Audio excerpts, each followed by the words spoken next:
சித்தர்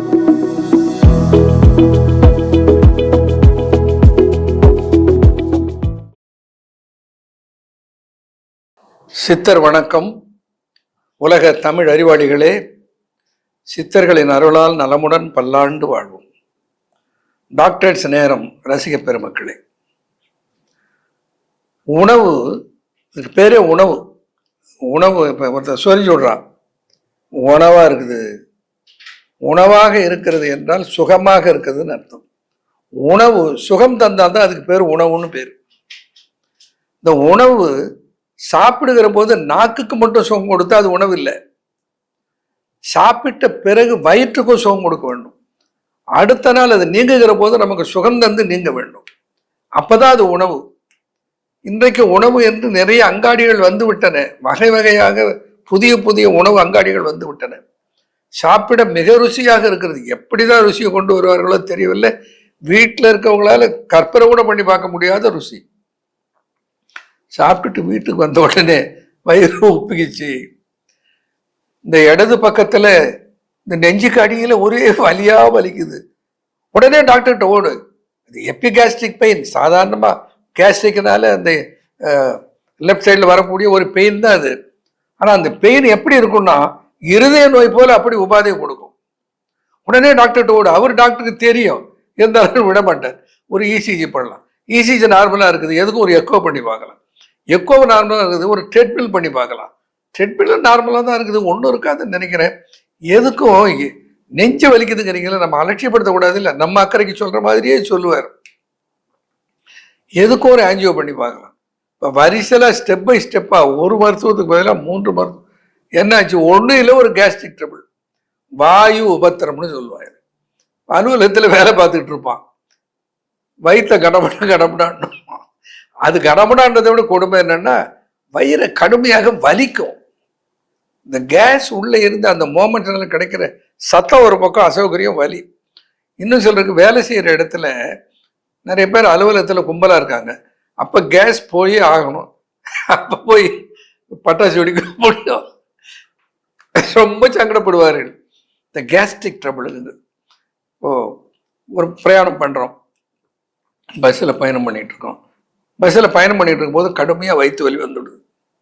என்ன பண்ணுறது? திடீர்னு ஒரு ஃப்ளைட்டில் பயணம் பண்ணிட்டு இருக்கிறோம், அங்கே வயிற்று வலி வந்துடுது. அங்கே கேஸ்ட்ரிக் ட்ரபிள், அது வாயு உபத்திரம் வந்துடுது. இப்போ அதுக்கு என்ன பண்ணுறது? ஸோ இதற்கு ஒரு ready to use and easily preparable என்ன இருக்கு? ரொம்ப சுலபமான ஒரு ப்ரிப்பரேஷன், ஒரு கஷாயம். எல்லாரும் பண்ணலாம், யாரும் பண்ண முடியாதுன்னு கிடையாது. நான் பண்ண முடியல, பண்ணி கொடுங்கன்னு கேட்காத ஆளே கிடையாது. அதுதான் கொடுமையாக இருக்கிறது. இந்த கேஸ்ட்ரிக் ட்ரபிளுக்குன்னு சொல்லி சித்த மருத்துவத்திலே ஒரு தயாரிப்பு உண்டு. அதுக்கு பேர் அஷ்டச்சூரணம்னு பேர். 8 மூலிகைகளை கொண்டு தயாரிக்கப்படுகிற ஒரு சூரணம். வீட்டில் யார் செய்யக்கூடாது. அது சுக்கு, மிளகு, திப்பிலி, கடுக்காய், தாண்டிக்காய், நெல்லிக்காய், சீரகம், கருஞ்சீரகம், பெருங்காயம், இந்துப்பு, 9 மூலிகைகள். அதை சுத்தி பண்ண வேண்டியது. என்ன பெரிய சுத்தி பண்ணுறது, பெரிய சிரமம் இதில்? இந்த மிளகு இருக்கு பாருங்க, அந்த மிளகை கையில் கொஞ்சம் எண்ணெய், கொஞ்சம் நெய் எடுத்துக்கிட்டு, பசு நெய், அந்த மிளகு போட்டு அப்படியே உருட்டுனீங்கன்னா மினு மினு மினு மின்னு அந்த மிளகு மேலே இந்த நெய் பூசிக்கும். நெய்யில் போட்டு வறுத்துடக்கூடாது. நெய்யை நிறைய சொதன்னு எடுத்துடக்கூடாது. அப்போ அரைக்கும் போது இந்த சூரணமாக அதை அப்படியே ஒட்டி கொள்ளுது லேசா. அதே மாதிரி சுக்கை என்ன பண்ணணும்? சுக்கை தோலை சீவிட்டு கொஞ்சமாக நெய்யை கையில் தடவி தேய்ச்சிட்டு அதை அந்த சுக்கில் தடவுறோம்னா அது லேசாக ஒட்டிக்கும். அப்படி ஒட்டியதில் இருக்க அந்த சுக்கை வறுத்துட்டோம்னா, மஞ்சள் நிறமாக மாறுகிற அளவுக்கு வறுத்துட்டோம்னா சுக்குக்கு சுத்தி ஆயிடுச்சு. இன்னும் பெரிய கஷ்டமா? அது வீட்டில் செய்ய முடியாதா? இதை இதெல்லாம் அந்த முறையை முதல்ல மறந்துடக்கூடாது. எல்லாரும் தெரிஞ்சு வச்சுக்கிட்டாதான், அது பாரம்பரியப்படுத்தப்பட்டாதான் அந்த மருத்துவம் வாழும். இல்லைன்னா மருத்துவர்கள் தான் வாழ்வார்கள். சுக்குக்கு சுற்றி சொல்லிட்டேன், மிளகுக்கு சுற்றி சொல்லிட்டேன். பெருங்காயத்தை உடைங்க. பெருங்காயத்தை உடைச்சோம்னா சின்ன சின்ன துண்டா, ஒரு பட்டாணி அளவுக்கு, மிளகு அளவுக்கு சின்ன சின்ன துண்டுகளாக உடைச்சிருங்க. உடைக்கும் போது கொஞ்சம் பொடியும் வந்துடும். என்ன பண்ணணும்? அதை 2ஆக பிரிச்சுக்கணும். கொஞ்சம் சன்னமாக இருக்கிறத தனியாக பிரிச்சுக்கிட்டு, கொஞ்சம் மிளகு சைஸ், பட்டாணி சைஸ் இருக்கிறத தனியாக பிரிச்சுக்கிட்டு, முதல்ல என்ன பண்ணணும்? இந்த பட்டாணி சைஸ் மிளகு சைஸ் இருக்கிறது ஒரு எண்ணெய் ஊற்றாத ஒரு வானல் சட்டியில் போட்டு லேசாக வறுத்தோம்னா அது பொரியும். அந்த அந்த பெருங்காயம் பொரிஞ்சிட்டாக்கா, பொரிஞ்ச பெருங்காயம் தான் மருத்துவத்துக்கு பயன்படுத்தணும். பிறகு அதை எடுத்துட்டு இந்த சன்னமாக தூளாக இருக்கிற பெருங்காயத்தை போட்டு திரும்ப ஒரு தடவை பொரிச்சோம்னா அதுவும் அப்படியே புரியும். இப்போ என்ன பண்ணுவார், அவசரத்தில் எல்லா அவசர உலகம் இந்த பெருங்காயத்தை பொடியாக இருக்கிறது, சன்னமாக இருக்கிறது, தூளாக எல்லாத்தையும் ஒன்றா போட்டு வறுத்தோம்னா இந்த பெருசு பொரிஞ்சு வர்றதுக்குள்ள இந்த சன்னமாக இருக்கிற தூள் தீஞ்சு போயிடும். அப்புறம் எப்படி மருத்துவ பலனை எதிர்பார்க்க முடியும்? கொஞ்சம் பொறுமை வேணும். மருத்துவம்னா பொறுமையும் நுணுக்கமும் அதை கையாளுகிற பக்குவமும் உன்னிடத்தில் இருக்க வேண்டும். இல்லைன்னா அதில் வெற்றி பெற முடியாது, அது மக்களுக்கு நன்மை தராது. அங்கே இப்போ என்ன பண்ணிட்டோம், கருஞ்சீரகம். கருஞ்சீரகத்தை என்ன பண்ணணும், எந்த எண்ணெயும் எந்த நெய்யும் எதுவும் சேர்க்காது அப்படியே சட்டியில் போட்டு வறுத்தோம்னா முறன்னு அது முடிச்சு பொரியிற சத்தம் கேட்கும். அப்படி பொரியிற அளவுக்கு பொரிய விட்டு கருஞ்சீரகத்தை எடுக்க வேண்டும்.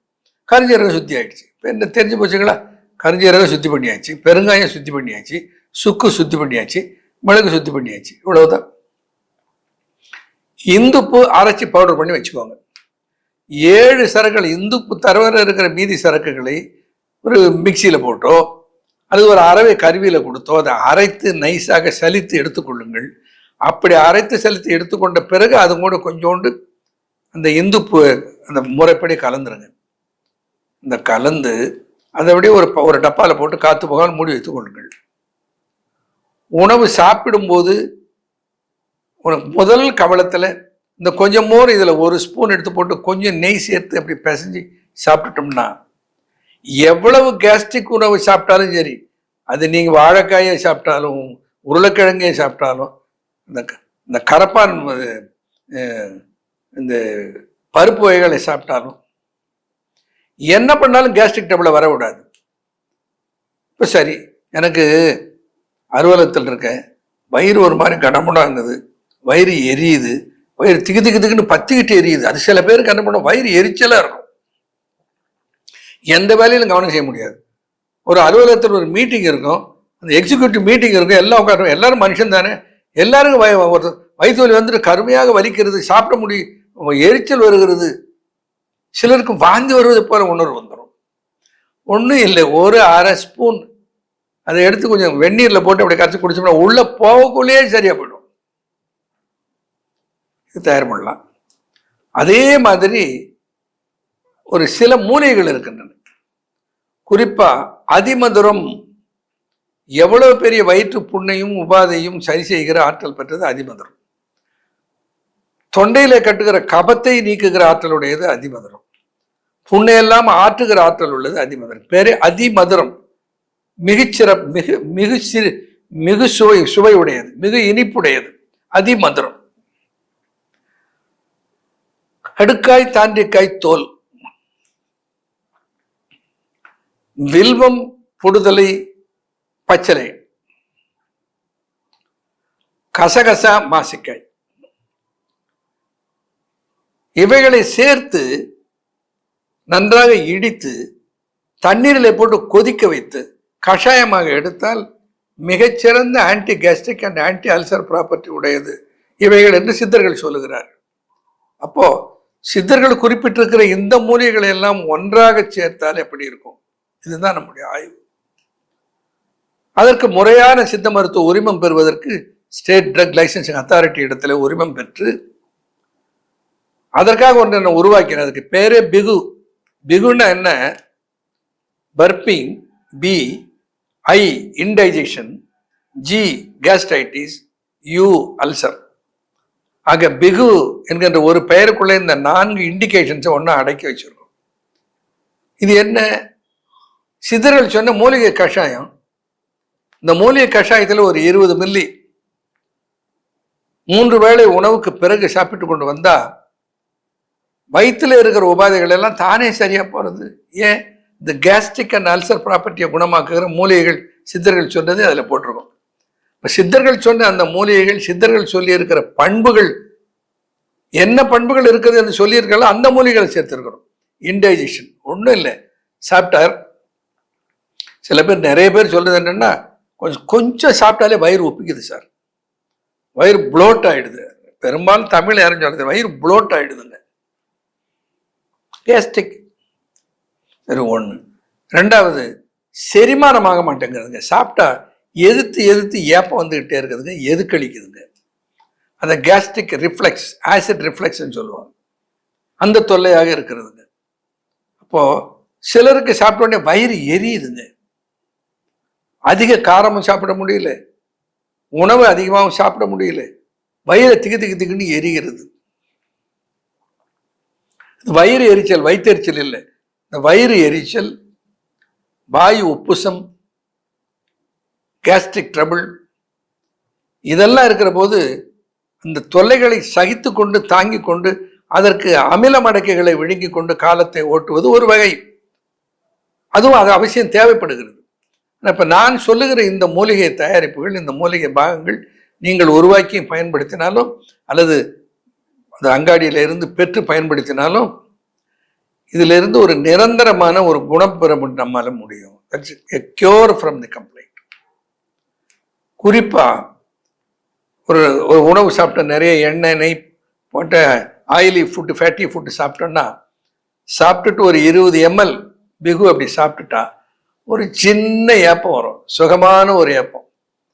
அவ்வளோதான். என்ன சாப்பிட்டதுங்களா அது சேர்ச்சி போயிடும்.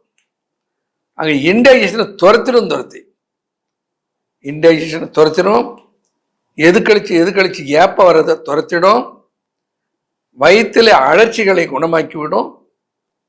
அவ்வளோ பெரிய நன்மைகள் எல்லாம் ஒன்றாக உள்ளடக்கி இருக்கிற ஒரே ஒரு ப்ரிப்பரேஷன் தான் பிகு. அதில் என்ன இருக்கிறது? அஷ்டச்சூர்ணம் இருக்கிறது, சித்தர்கள் சொல்லி இருக்கிற மூலிகைகள் இருக்கிறது. இதில் ஏதாவது சைடு எஃபெக்ட் வரும்? ஒரு சைடு எஃபெக்டும் வராது. Anti effect, after effect, side effect ஒரு எஃபெக்டும் கிடையாது. ஒரே எஃபெக்ட், அந்த நோயை குணமாக்குற எஃபெக்ட் தான். ஆக ஒரு ஆரோக்கியமான செரிமான மண்டலத்தை உருவாக்க ரொம்ப முக்கியம். என்ன சாப்பிட்டாலும் அது செரிமானம் ஆகணும். இப்போ நம்ம போய் உணவங்காடியில் வாங்குற போது அது அஜினோமோட்டோவிலிருந்து பல வேதியியல் பொருள்களை அதில் போடுகிறார்கள். அவங்களெல்லாம் இந்த குடல் பார்த்து மிரளுது. ஐயோ, என்னடா இந்த மனித ஜென்மம் உண்டான காலத்திலேருந்து இந்த குடல்ல இதெல்லாம் பட்டது இல்லையே, என்னென்னத்தையோ உள்ள போடுறாருங்களே, அது எப்படி செரிக்கிறதுன்னு அது திணறி அழுது பாகம். அப்படி நொந்து கிடக்கிற குடலை சரி செய்கிற ஆற்றல் இந்த கடுக்காய்க்கு இருக்கிறது, தாண்டிக்காய்க்கு இருக்கிறது, மாசிக்காய்க்கு இருக்கிறது, கசகசாவுக்கு இருக்கிறது. அதனால தான் இந்த மூலிகைகளை இதில் சேர்த்தோம். எந்த சைடு எஃபெக்டும் கிடையாது. சைவம் அசைவம் எல்லாம் சாப்பிடலாம். இன்றைக்கு எல்லாம் கேட்குற கேள்வி, அசைவம் சாப்பிடலாமா? இந்த சின்ன பிள்ளைங்களெல்லாம் கெடுத்து வச்சிருங்க ஐயா. ஏதோ மாசத்துல ஒரு நாள், வருஷத்துல 2 நாள் அசைவம் சாப்பிட்ட நாங்கள்லாம் இப்போ தினம் வீட்டில் அசைவம் சமைக்கப்படுவதை பார்க்கிறோம். பெரும்பாலான இல்லங்களில் அன்றாடம் அசைவம் செய்கிறார்கள். அப்படி இல்லைனாலும் உடனே ஆர்டர் போட்டு அந்த அசைவ உணவுகளை வாங்கி சாப்பிடுகிறார்கள். அப்படி சாப்பிடுகிற போது அவர்களுக்கு அசைவ உணவு இல்லாமல் உணவை சாப்பிட முடியாத நிலைக்கு தள்ளப்பட்டு விடுகிறார்கள். அப்ப என்ன பண்ணணும்? முக்கியமா நான் சொல்ல வேண்டியதுக்கு பத்தியம் இல்லை. அசைவ உணவு சாப்பிட்டாலும் இதை சேர்த்தே சாப்பிடலாம். அப்ப அசைவ உணவினாலே கிடைக்கிற செரிமான தொல்லைகளையும் இது சரியாக்கிவிடும். அதனால சித்தர்கள் நமக்கு தந்திருக்கிற ஒரு அற்புதமான படைப்பு பிகு என்கின்ற உணவு மண்டலம் தொடர்பான பிரச்சனைகளுக்கு விடுதலை தருகிற அற்புதமான படைப்பு. பயன்படுவோம், நலம் பெறுவோம். நன்றி, வணக்கம்.